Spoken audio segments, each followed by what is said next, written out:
Bab 320 Semua makhluk setara di depan Ratu. 1. Aura mengerikan celestial Dewa Bintang 1 menyebar, langsung menyelimuti Avaris. Aura mengerikan itu membuatnya kesulitan bernapas. Padahal, keduanya adalah Bintang 1. Avaris baru saja menerobos, tapi lawannya adalah monster tua yang sudah hidup entah berapa lama. Kesenjangan antara keduanya terlihat jelas. Jelas sekali, jika mereka bertarung, Avaris mungkin tidak bisa menang. Dia bahkan mungkin akan mati. Namun, dia tidak bergeming. Tetua Gel, jangan bunuh dia, lebih baik adalah mematahkan kakinya saja. Pada saat ini Aster berseru, dengan sedikit kegembiraan di wajahnya. Pada dasarnya dia adalah seorang kerajaan Platonian. Wanita seperti apa yang belum pernah dia coba? Dia sudah bosan bermain-main dengan para putri dari klan Hiden. Demi memuaskan nafsunya, ia justru lebih tertarik dengan seorang wanita yang punya cacat fisik. Seperti Lauren, lahir dengan kaki yang cacat. Dia ingin mencobanya dan melihat seperti apa rasanya. Tanpa diduga, kaki Lauren berhasil disembuhkan. Ini sungguh tidak masuk akal.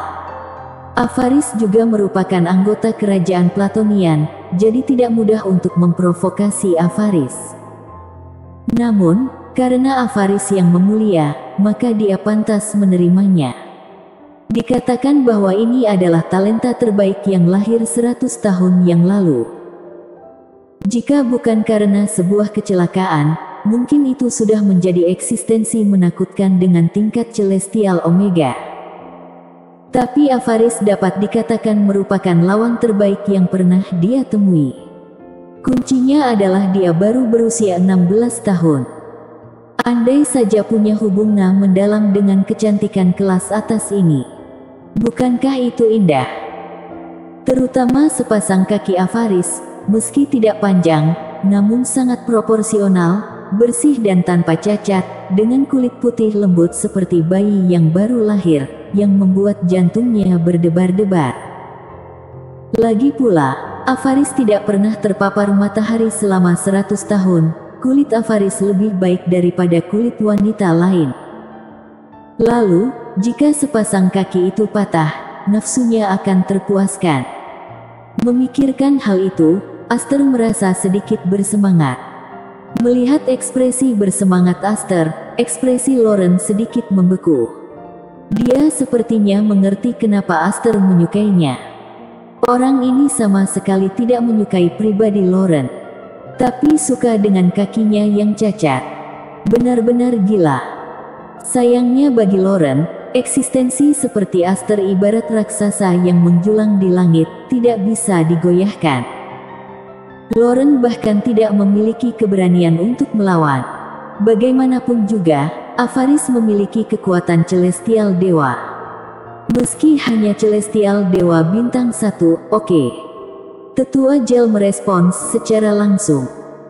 Meski kekuatannya berada di level yang sama dengan Avaris, namun dia bisa dengan mudah menghancurkan Avaris.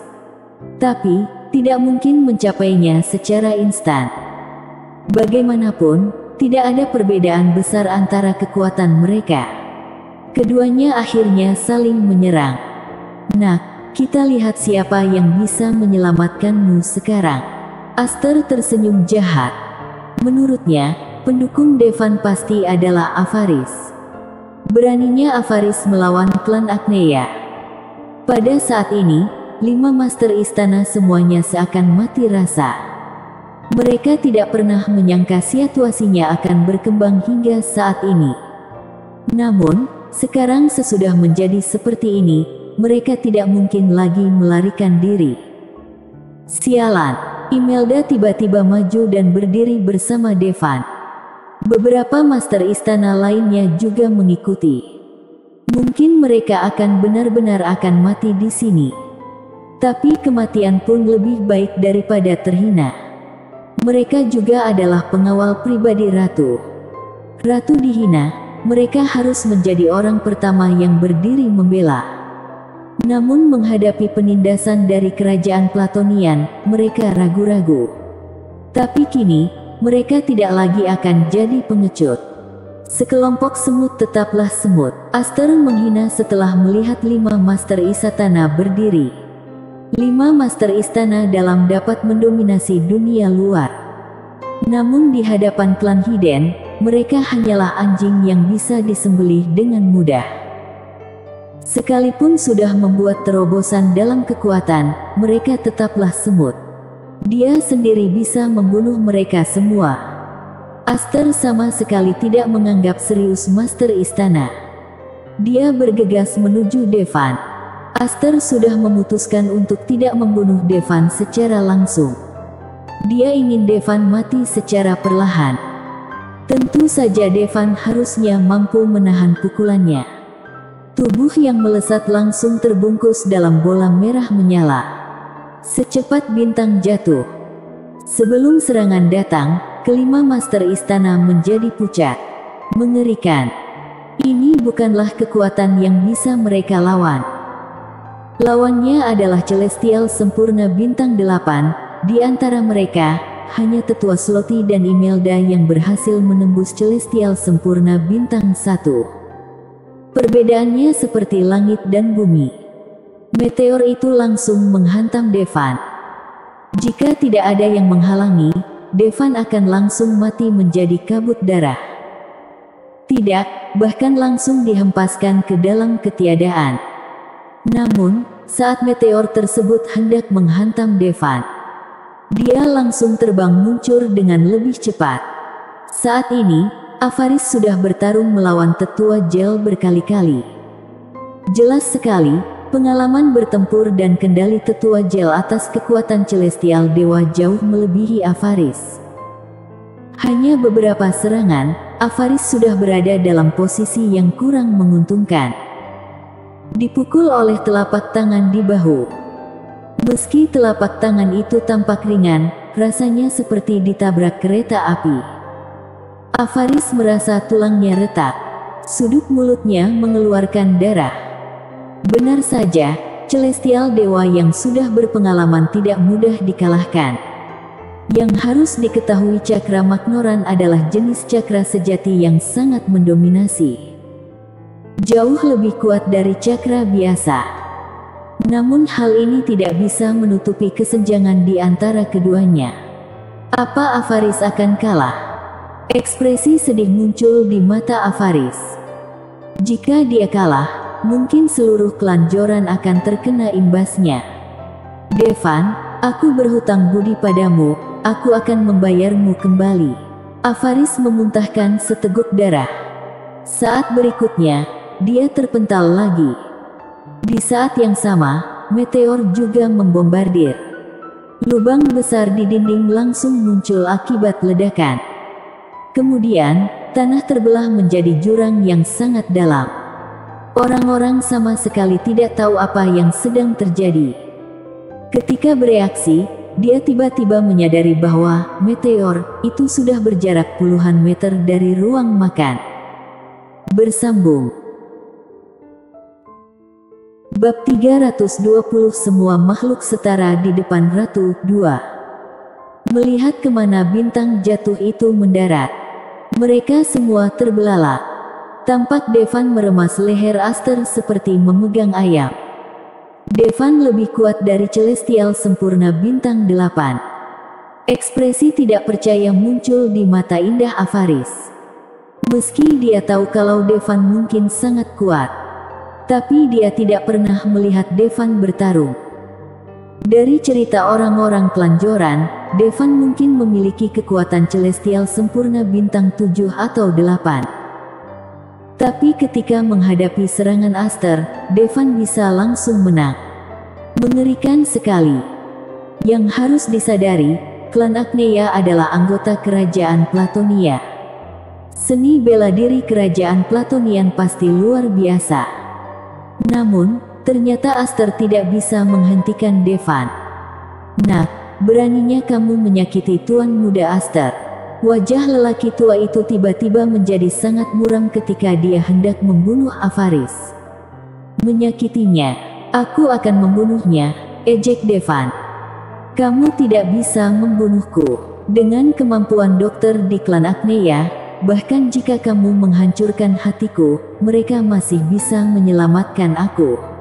Aster ketakutan, dia bingung harus mengatakan apa.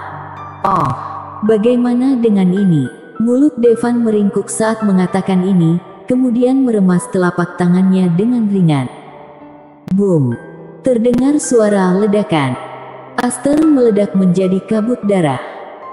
Jika kekuatan Devan setara dengan Aster, mencekik lehernya saja pasti tidak akan membunuh Aster. Tapi Devan juga tidak tahu apa yang mampu dilakukan kerajaan Platonian. Oleh karena itu, dia langsung mengubah Aster menjadi kabut darah. Dia tidak percaya apa memang kerajaan Platonian bisa menyelamatkan Aster lagi. Adegan ini membuat semua orang ketakutan. Bukan berarti kekuatan Devan menakutkan. Untuk mengubah Celestial sempurna bintang 8 menjadi kabut darah, hanya bisa dilakukan oleh Celestial Dewa bintang 1. Yang lebih mengerikan adalah, yang Devan bunuh seorang pemuda kerajaan Platonian. Ini benar-benar gila. Meskipun sebelumnya Devan sudah melakukan banyak hal yang menggemparkan, tapi dia sama sekali masih tidak layak di depan kerajaan Platonian. Tapi sekarang sudah menimbulkan masalah sangat besar. Kamu benar-benar membunuh Tuan Aster. Tetua Gel butuh waktu lama untuk bereaksi. Dia adalah pengawal Aster dan seharusnya melindungi keselamatan Aster. Namun kini, Aster sudah berubah menjadi kabut darah. Sebenarnya, jika Aster tidak mengatakan itu, mungkin Devan hanya akan meremukkan tenggorokannya. Tapi Aster hanya ingin mengatakan bahwa dokter di kerajaan Platonian sangat hebat. Bahkan jika jantungnya rusak, dokter di kerajaan Platonian dapat menyembuhkannya. Tapi Devan malah menggunakan lebih banyak energi untuk mengubahnya menjadi kabut darah. Sekarang, meskipun para dewa datang, mereka tidak dapat menyelamatkan Aster. Jelas sekali, Aster sudah mati. Tetua Gel pasti menanggung tanggung jawab yang besar. Mungkin dia akan dihukum berat. Kalian semua akan mati. Tetua Gel meraung dengan ekspresi ganas. Tuan muda Aster sudah mati, kalian semua bertanggung jawab. Sekarang, bergabunglah denganku dalam membunuh orang ini, mungkin kita bisa mendapatkan pengampunan dari klan Agneya. Tetua Gel berteriak ke arah semua orang. Hari ini, puluhan ribu orang menghadiri pesta ulang tahun Aster. Di antara mereka, ada banyak master. Meskipun tidak ada seorang pun yang mencapai alam Celestial Dewa kecuali Gel. Tapi cukup banyak Celestial sempurna. Jika mereka bekerja sama, ditambah tetua Gel Celestial Dewa, mungkin bisa mengepung dan membunuh Celestial Dewa bintang 2. Meskipun Master Celestial lainnya tidak punya pengaruh cukup besar. Namun jika jumlahnya banyak, dapat membawa perubahan besar. Hal yang paling menakutkan adalah tetua Gel mengeluarkan pedang panjang dengan lingkaran cahaya yang menyala. Senjata bintang. Meski hanya bintang 1, tapi di tangan Gel, dia pasti bisa mengerahkan kekuatannya untuk menghancurkan dunia. Pada saat ini, para master itu mengepung Devan dan yang lainnya. Mereka semua takut akan ancaman dari kerajaan Platonian. Akan kulihat siapa yang berani menyerang. Saat ini, suara dingin dan agung terdengar. Semua orang mencari kemana arahnya, ternyata itu adalah Ratu Frances. Banyak orang menunjukkan ekspresi jijik di wajah mereka. Meskipun begitu, Ratu Frances hanya pemimpin di dunia luar. Tapi di depan kerajaan Platonian yang agung, bukankah dia hanya dianggap sebagai penghibur? Saat ini, berani mengancam mereka yang menyerang hanya membuat dia tampak konyol. Jangan bergerak. Namun, saat ini, ketika Gel melihat Ratu Frances, pupil matanya tiba-tiba menyusut dan dia meraung. Semua orang semakin bingung. Apa Jel gila? Biarkan saja mereka mengepung dan membunuh Devan, kenapa menyuruh mereka berhenti? Apa karena Ratu Frances membawa koper hitam? Mungkinkah koper hitam itu adalah senjata bintang? Namun, bagaimana orang dunia luar bisa memiliki senjata bintang? Kalaupun ada, Jel juga memiliki senjata bintang di tangannya. Tapi kenapa, Jel sepertinya sedikit takut sekarang? Karena dia hanya bertahan dan melindungi negara Al-Sutraku, jangan kira aku akan diam menghadapi penindasan kalian, kata Ratu Frances lantang. Pada titik ini, koper hitam sudah dibuka. Di dalamnya sebenarnya ada komputer khusus. Tangannya mengetik pada keyboard. Saat ini, seseorang akhirnya mengerti. Dia berkata dengan gemetar, ini bukan senjata bintang. Itu bukan senjata bintang, kalau begitu apa yang kamu takutkan? Meskipun ini bukan senjata bintang, itu bisa menghancurkan kita ribuan kali. Ini adalah senjata nuklir. Pria itu hampir pipis di celana karena ketakutan. Senjata nuklir. Senjata pamungkas. Kekuatan para master di sini jauh melebihi kekuatan mereka di dunia luar.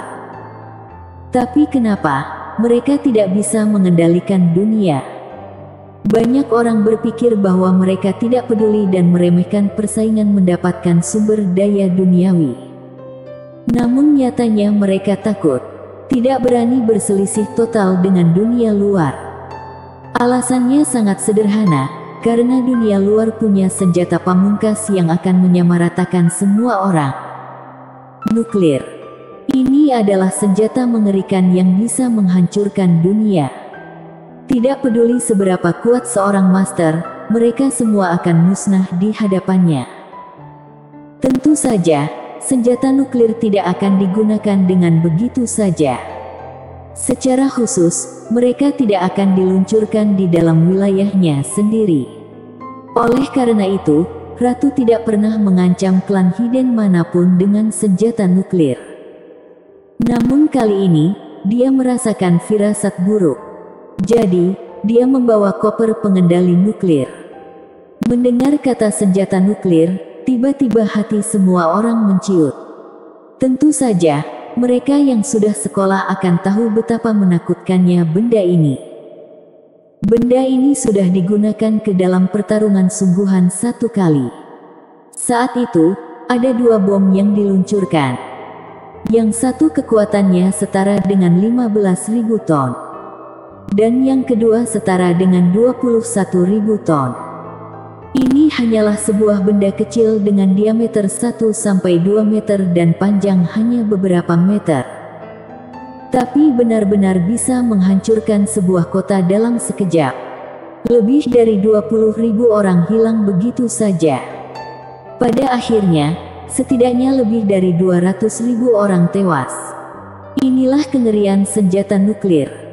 Tidak peduli seberapa kuat master itu, mustahil membunuh begitu banyak orang dalam sekejap. Bom nuklir pada masa itu tidak dapat dibandingkan dengan yang sekarang. Dulu 15.000 ton adalah kekuatan ledakan setara dengan 15.000 ton TNT. Namun, itu baru kekuatan bom nuklir beberapa dekade lalu. Bom nuklir saat ini setara dengan jutaan ton, puluhan juta ton, atau bahkan ratusan juta ton TNT. Tidak masalah menghancurkan mereka semua di sini.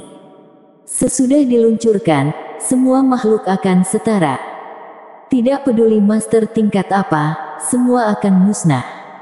Awalnya, tidak ada yang menganggap serius para pemimpin di dunia luar. Tapi pada saat ini, semua orang harus menahan diri dan tidak gegabah. Karena mereka tahu apa jadinya jika tombol ini ditekan. Sang ratu saat ini terlihat sangat ramah. Bahkan Devan pun terkejut. Tanpa diduga, Frances benar-benar membawa kotak peluncur nuklir. Bersambung.